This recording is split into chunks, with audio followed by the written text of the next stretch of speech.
Hello बच्चों, so this is Akanksha Pandey, your biology educator. So today we will understand about the cell division. ये chapter आपका third chapter है, third unit का. इसमें आप समझेंगे कि सेल का डिवीज़न कैसे होता है. लेकिन इससे पहले क्या आपको पता है कि सेल क्या होता है? तो cell is a fundamental and structural unit of life. ये सेल जो होता है इससे पूरी बॉडी बनी हुई है, तो इसका डिवीज़न होना भी तो ज़रूरी है. अब स्ट्रक्चरल एंड फंडामेंटल का क्या मतलब है? जैसे मान लो ये पूरा हमारा घर बना हुआ है, तो घर बनने से पहले दीवार बननी होगी ना. तो जो दीवार है वो ईंटों से बनी होगी. तो एक ईंटा, 2, 3, 4, 5, 6, फिर पूरा का पूरा एक दीवार बन गया. दीवार से फिर पूरा एक रूम बन गया, फिर बहुत सारे रूम से पूरा घर बन गया. ऐसे ही छोटे छोटे सेल से, 1 सेल, 2 सेल, 3 सेल, 4 सेल, उसके बाद डिफरेंट नाम होता है उसका, उससे बन जाते हैं फुल ऑर्गेनिज्म. तो देखो यहाँ पे हमें लिखा हुआ है cell division. All organism especially living organism are made up of cell and life start from a zygote. अब zygote क्या है बच्चों? जब आप क्लास 12 में ह्यूमन रिप्रोडक्शन पढ़ेंगे या फिर आपने क्लास 10 में भी पढ़ा होगा, रिप्रोडक्शन में क्या पढ़ा होगा कि मेल का स्पर्म एंड फीमेल का एग जब फैलोपियन ट्यूब में मिलता है, फ्यूज़ होती हैं, the fusion of sperm and egg into fallopian tube, then there will be form of a zygote. वहाँ पे जाइगोट होता है, एक सिंगल सेल जाइगोट होता है जहाँ से पूरा ऑर्गेनिज्म बनता है. आइए करके देखते हैं इसे. जैसे मान लीजिए ये हमारा जाइगोट है, ठीक है, एक सिंगल सेल जाइगोट है. उसके बाद जाइगोट धीरे धीरे एम्ब्रियो बनता है मदर के वॉम में. मदर के वॉम में बनेगा और धीरे धीरे करके इंक्रीमेंट होना स्टार्ट हो जाएगा उस सेल का. वो सेल डिवाइड करेगा बच्चों, इसीलिए हम सेल डिवीज़न पढ़ रहे हैं इस चीज़ को जानने के लिए कि सेल कैसे डिवाइड करता है. अब सेल डिवाइड करेगा, उसके बाद बनेंगी टिश्यू. खूब सारी टिश्यू बन जाएंगी, क्योंकि इस टिश्यू को कहा जाता है. अब टिश्यू का मतलब क्या है आपने पढ़ा है. टिश्यू जो होता है वो ग्रुप ऑफ सेल होता है that do specific function in our body. जैसे मान लो हमारी आँखों की टिश्यू जो होती है वो अलग है, ये भी तो सेल से बनी हुई है. लेकिन आँखों का जो काम है वो नाक का काम है क्या? तो नाक की टिश्यू अलग से बनी हुई है, आँख की टिश्यू अलग से बनी हुई है, हाथ की जो टिश्यूज़ हैं वो अलग से बने, सारे सेल से है. पूरी बॉडी हमारी सेल से ही बनी हुई है. But there is a difference. What the difference is कि जो हमारा टिश्यू होता है वो स्पेसिफिक फंक्शन करने के लिए स्पेसिफिक टाइप ऑफ सेल से बनता है. सेल वही सेल है, fundamental structural unit of life. अगर वो नहीं रहेगा तो एक लिविंग लाइफ नहीं रहेगी. यू नो, अब बन गया टिश्यू, ठीक है. अब टिश्यू से क्या होगा, फिर ऑर्गन्स बनेंगे. अब internal organ, external organ, you know well. चलो अभी मैं 2 सेकंड के लिए रुक रही हूँ और आप बताओ इंटरनल ऑर्गन्स कौन कौन से हैं. तब तक मैं यहाँ पे इंटरनल ऑर्गन कुछ बना देती हूँ.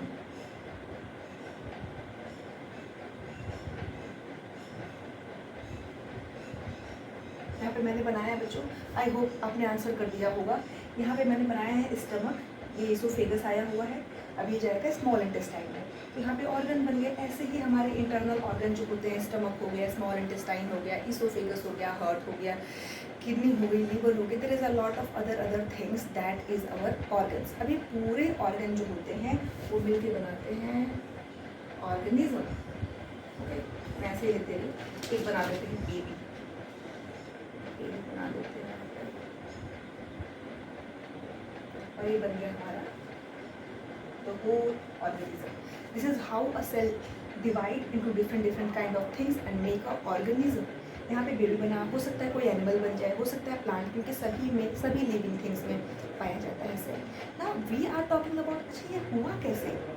अभी सरप्राइज, कैसे एक सिंगल जाइगोट से, एक सिंगल सेल से एक मल्टी सेलुलर सेल बन गया? How it's possible? सो इसी वजह से हम पढ़ने वाले हैं सेल साइकिल के बारे में. Understand now. दूसरा टॉपिक रहेगा हमारा सेल डिवीज़न. 3 चीज़ें हमें पता होनी चाहिए. ग्रोथ एंड डेवलपमेंट क्या है, दोनों चीज़ें अलग अलग हैं, हम अभी समझेंगे एक ही में. लेकिन फिर two replace old and damage tissue and third one is formation of gamete. इन तीनों चीज़ों में सेल का होना इज़ वेरी इंपॉर्टेंट. ना फर्स्ट पे चलते हैं, ग्रोथ एंड डेवलपमेंट. मान लो छोटा सा बच्चा था, बच्चा नहीं अभी वो छोटा सा जाइगोट है. जाइगोट फिर बड़ा हुआ, फिर एम्ब्रियो बना, फिर और बड़ा हुआ, टिश्यू बना, फिर और बड़ा हुआ, डिफरेंट ऑर्गन्स बने और फिर और बड़ा पूरा ऑर्गेनिज्म बन गया. ये बच्चा छोटा रहेगा, छोटे से इतना बड़ा बच्चा बन गया. लाइक मी, सी, मैं कभी छोटी रही होंगी, मम्मी के हाथ में ऐसे ऐसे घूम रही होंगी या फिर मम्मी के हाथ में मैं खेल रही होंगी, और right now I am this big. तो कैसे हुआ ये? सेल डिवीज़न हुआ है बच्चों. इसी तरीके से सेल डिवीज़न हुआ है. Yes, there is a cell cycle in this chapter 2 we will understand about the phases, किस किस फेज से होता है। लेकिन सेल साइकिल जो होती है वो ग्रोथ कराती है। दो तरीके की होती है, माइटोसिस और meiosis. This will be under in the chapter we will understand. First we will understand the introduction of this chapter. Understand now growth and development. मान लेते हैं ये छोटा सा सिंगल सेल, फिर बड़ा हो गया, फिर और बड़ा हो गया, ऐसे ही ग्रोथ करेगा। This is the growth. Okay, ये तुम्हें पता होना चाहिए। This are the growth. Now अच्छा, अभी ग्रोथ करेगा क्यों है? क्योंकि साइकिल चलती रहती है। भगवान ने हमें इस तरीके से बनाया हुआ है कि किसी का भी जन्म होगा तो मृत्यु भी होगी, लेकिन उसके बीच में जो लाइफ स्पैन होती है, जो एक जीवन होता है, उसको चलने के लिए सेल साइकिल और सेल डिवीजन का होना इम्पॉर्टेंट होता है। Now come to the next, to replace old and damage tissue. इसका मतलब क्या है? जैसे मान लो कि मुझे चोट लग गई, फिलहाल अभी मैं स्कूटी चला रही थी और मेरे पैर में थोड़ी सी चोट आई हुई है, तो वहाँ पे क्या होता है ना, इस तरीके की चोट आई है कि ब्राउन ब्राउन बन जाता है ना। खुद ऐसे मान लो कैसे स्क्रैच आ गया है हमारे हाथ पे, तो क्या होती है वो हमारे नॉर्मल स्किन से थोड़ी सी अलग हो जाती है। तो थोड़ी सी अलग हो जाती है तो धीरे धीरे करके सेल डिवाइड करता है और कुछ एक हफ्ते में उस चीज़ को फिर से नॉर्मल कर देता है। तो कभी मान लो हमें चोट लगती है या फिर हमारी टिश्यू जो होती हैं वो ओल्ड हो जाती हैं, तो उसको भी वो कंप्लीट करने के लिए, उसको भी वो अच्छा करने के लिए सेल डिवाइड करता है। Okay, now the last one, ये अलग तरीके का सेल डिवीज़न है, इसको ये वाला सेल डिवीज़न नहीं समझेंगे हम। Formation of gamete. गैमेट का फॉर्मेशन करने के लिए, तो गैमेट क्या है बच्चों? मेल गैमेट, फीमेल गैमेट, आपने क्लास 10 में पढ़ा होगा। ये जो होते हैं मेल गैमेट यानी स्पर्म,